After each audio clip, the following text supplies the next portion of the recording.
श्री गुरुचरित्र कथासार. दिगंबरा दिगंबरा श्रीपादवल्लभ दिगंबरा. दिगंबरा दिगंबरा श्रीपादवल्लभ दिगंबरा.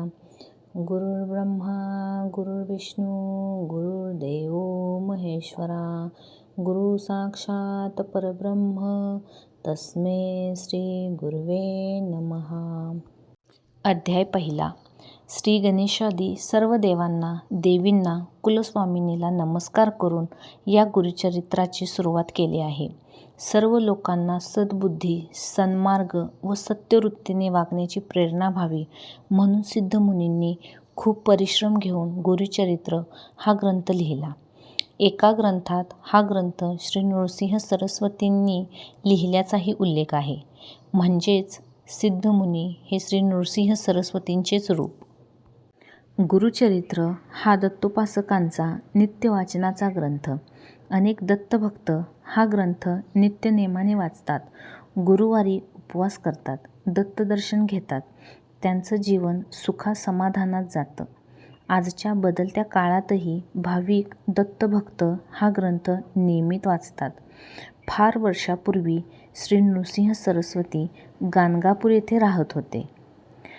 त्यांची कीर्ती चहूकडे पसरली. त्यांच्या दर्शनाला हजारो लोक येऊ लागले.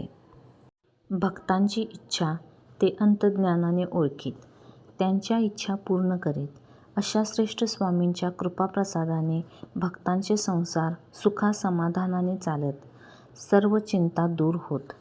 गुरुचरित्राच्या 52 अध्यायात निरनिराळी माहिती दिली आहे. त्या अध्यायांची गद्यरूपात ही माहिती दिली आहे. श्री नृसिंह सरस्वती हे दत्ताचे अवतार समजले जातात. ते यात्रेच्या निमित्ताने अनेक ठिकाणी जात. पंढरीच्या यात्रेलाही ते जात असत. श्री नृसिंह सरस्वतींची आराधना करणाऱ्यांना नेहमी उत्तम फळ मिळते, असा अनुभव आहे. स्वामींची कृपा झाली की निपुत्रिकांना पुत्रप्राप्ती होते. दरिद्री माणूस धनवान होतो. रोगी मनुष्य निरोगी बनतो. घरात सुखशांती नांदते. एक दत्तभक्त स्वामींच्या दर्शनाला गाणगापूरला निघाला.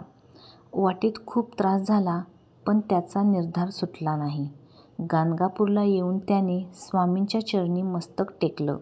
तो प्रार्थना करून म्हणाला, गुरुची त्रैमूर्ती म्हणता वेदश्रुती, सांगती दृष्टांती कलियुगी. देवाधिदेवा तूच माझा पाठी राखा. मी गरीब असेन, मतिमंद असेन, पण तू सर्वश्रेष्ठ आहेस. आई आपल्या मुलावर कितीही रागावली तरी ती तो राग थोडक्यात वेळात विसरून जाते. मुलाशी प्रेमाने बोलते. वडील रागावले तरी मुलाची समजूत घालते. त्याला कुरवाळते. माऊली, तूच माझी माता, तूच माझा पिता. तू माझ्यावर सतत कृपादृष्टी ठेवून माझा सांभाळ कर. आईच्या सेवेबद्दल तिला मी काहीच दिलं नाही.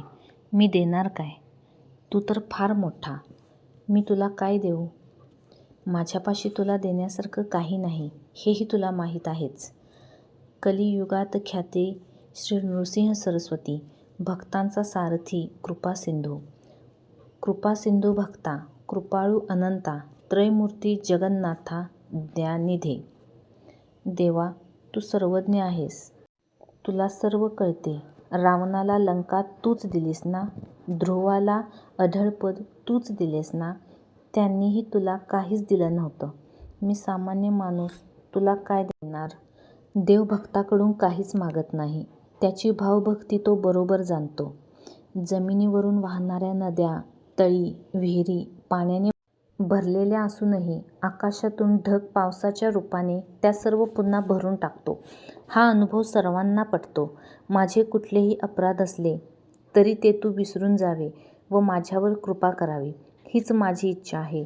वासराच्या ओढीने गाय त्याच्याकडे धावत जाते, तसाच तू भक्तांकडे जातोस, त्यांच्या अडचणी दूर करतोस. असाच अनुभव सर्वांना येत असतो, अशी माहिती गुरुचरित्राच्या पहिल्या अध्यायात दिली आहे.